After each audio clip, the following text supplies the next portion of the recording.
அந்த இனப்படுகொலைக்கு எதிராக ஒரு மாபெரும் பொதுக்கூட்டம் கெனடிய தமிழர் தேசிய அவை குயின்ஸ் பார்க் எதிரில் வருகிற மே 18 சனிக்கிழமை மாலை 5 மணி அளவில் மிக பெரும் எழுச்சிமிக்க ஒரு பேரணியை நடத்த திட்டமிட்டுள்ளது. அதில் இனப்படுகொலையை கண்டித்து அனைத்து தமிழர்களும் அதில் பங்கேற்க வேண்டும். ஏனென்று சொன்னால் ஈழத்தில் அப்பாவி பொதுமக்கள்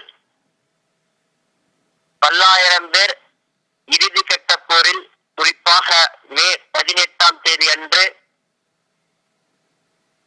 பதைக்க சிங்கள இனவெறி இராணுவத்தால் கொல்லப்பட்டனர். அதை கண்டித்தும் இலங்கையில் இன்றும் முள்வெளி முகாம்களிலும் சிங்கள இனவெறி இராணுவத்திற்கு அடக்குமுறைக்கு உள்ளாகி இன்னும் பாதிக்கப்பட்டுள்ள அந்த அப்பாவி தமிழர்களுக்கு ஒரு நியாயமான ஒரு நிரந்தர அரசியல் தீர்வு என்று சொன்னால் அது சர்வதேச பொதுசன வாக்கெடுப்பாகத்தான் இருக்க முடியும். அதைத்தான் இன்று தமிழகத்திலும் மாணவர்கள் அந்த ஒரே கோரிக்கையை ஒருமித்த குரலுடன் அனைத்து மாணவர்களும் ஒன்றிணைந்து எழுச்சியோடு போராடி வருகிறோம். அதேபோல் இந்த பொதுசன வாக்கெடுப்பை வலியுறுத்தி இன்று உலகம் முழுவதும் புலம்பெயர்ந்த தமிழர்களும் ஈழ ஆதரவாளர்களும் பொதுசன வாக்கெடுப்பை முன்னிறுத்தி இன்று பல வகையான போராட்டங்களை நடத்தி வருகின்றனர்.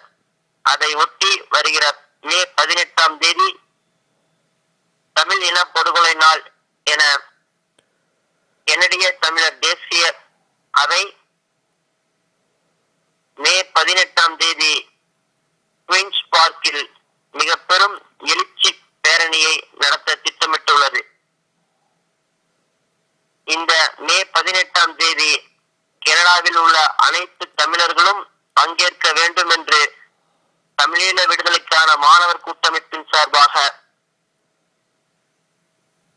தமிழகத்திலிருந்து எங்கள் வேண்டுகோளை விடுகிறோம்.